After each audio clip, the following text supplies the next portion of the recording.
Skrida. Hey Vikings fans, what's going on? Welcome back to the channel where we talk real Minnesota Vikings football. No filters, no shortcuts, just pure passion and honest analysis. Today's Minnesota Vikings news starts with a move that might not grab national headlines. But trust me, it matters more than you think. This is one of those behind-the-scenes decisions that can quietly shape the future of a franchise. Coaching staff changes are often the first domino to fall when a team feels it underachieved. And that's exactly where the Vikings find themselves right now. So buckle up, because this offseason is officially underway in Minnesota, and the first move has already been made. Let's break it all down together and talk about what it really means for the Vikings going forward. The Minnesota Vikings have decided not to renew the contract of offensive line coach Kuper after 4 seasons with the team. This marks the first official coaching staff change of the offseason, and it likely won't be the last. Kuper was one of Kevin O'Connell's very first hires back in 2022, brought in to help establish a specific identity up front. The idea was clear: toughness, technique, and a more physical offensive line inspired by the Mike Munchak system he came from in Denver. But 4 years later, the results were mixed, inconsistent, and ultimately not good enough for a team trying to take the next step. And when that happens, change becomes unavoidable. Let's be fair here, because this isn't a black and white situation. Kuper did some genuinely good work during his time with the Minnesota Vikings, and certain players clearly benefited from his coaching. Christian Darrisaw's development into one of the best left tackles in the NFL did not happen by accident. Under Kuper's watch, Darrisaw refined his technique, improved his consistency, and became a true cornerstone of the Vikings' offensive line. You could literally see the growth year by year, snap by snap. That alone tells you Kuper knew how to develop talent when the pieces fit. Another big success story under Kuper was Blake Brandel. When he arrived, few people viewed him as a long-term starter in this league, let alone a versatile interior lineman. Kuper played a major role in elevating Brandel into a starting caliber player and even teaching him to play center, a position he had never played before at the NFL level. That kind of transition is not easy, especially in real game situations. So yes, credit where it's due. Player development did happen, and it mattered for the Vikings during some tough stretches. But here's where the frustration starts to creep in, and every Vikings fan knows exactly what I'm talking about. Despite having talent on the offensive line, consistency was always missing.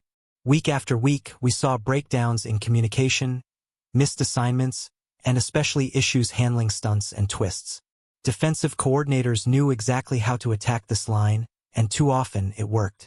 When the same problems show up season after season, that's not just on the players. That's a coaching issue. One of the most glaring disappointments was Garrett Bradbury. The Vikings invested time, patience, and resources into him, hoping he'd finally become a reliable anchor at center. But during 3 seasons working with Kuper, Bradbury never truly took that next step. The flashes were there, but the consistency, strength, and awareness never fully arrived. For a team trying to build a stable offense, that lack of progress becomes impossible to ignore. Then there's Ed Ingram, and this one really stings for Vikings fans. Ingram started for 3 seasons in Minnesota and showed moments of promise, but he was also a frequent target for criticism. Now, after moving on, we're seeing reports of serious growth in Houston. That raises an uncomfortable question. Was the development environment in Minnesota holding him back? When players improve after leaving, it forces the organization to look inward and reevaluate the coaching structure. This decision also reflects where Kevin O'Connell is as a head coach right now. After a disappointing 9-8 season that felt worse than the record suggests, O'Connell knows changes are necessary. This wasn't a roster completely devoid of talent. Injuries played a role, yes, but scheme, execution, and coaching consistency also fell short in key moments. Letting Kuper go feels like O'Connell taking responsibility and saying, "Good isn't good enough anymore." And don't get it twisted, Vikings fans. This is almost certainly just the beginning. More staff changes are expected as the Minnesota Vikings reassess every part of the operation. The biggest name to watch right now is defensive coordinator Brian Flores. He has already begun interviewing with other teams, and his future in Minnesota remains uncertain. If Flores leaves, That's another massive shift that could redefine the identity of this team on defense. On the offensive side of the ball, there are also question marks. Offensive coordinator Wes Phillips and quarterbacks coach Josh McCown could both be on the move depending on how this offseason unfolds. Nothing is guaranteed, and that uncertainty tells you how serious this evaluation process really is. No one is automatically safe. O'Connell is clearly looking for the right mix of teaching, adaptability, and accountability across his staff.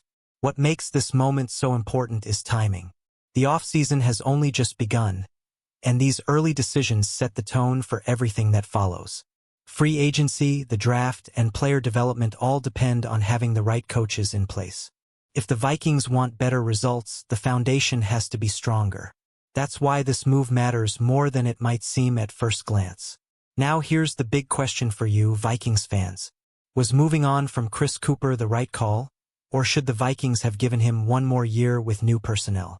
Do you believe the issues were more about talent, injuries, and bad luck? Or was the coaching simply not maximizing what was already on the roster? Drop your thoughts in the comments because this is a conversation worth having. As we look ahead, keep an eye on Minnesota Vikings news because things are about to move fast. Coaching decisions, roster shakeups, and draft strategy are all coming into focus. This offseason could reshape the Vikings in a major way, and every move from this point forward will be under the microscope. And trust me, we'll be here breaking down every single development with you. If you're fired up about the future of the Vikings, make sure you smash that like button. It helps the channel more than you know and shows support for real Vikings content. Subscribe if you want daily Minnesota Vikings updates, deep analysis, and honest takes from a fan who lives and breathes this team. And most importantly, share this video with another Vikings fan, because the offseason drama is just getting started, and you won't want to miss what comes next.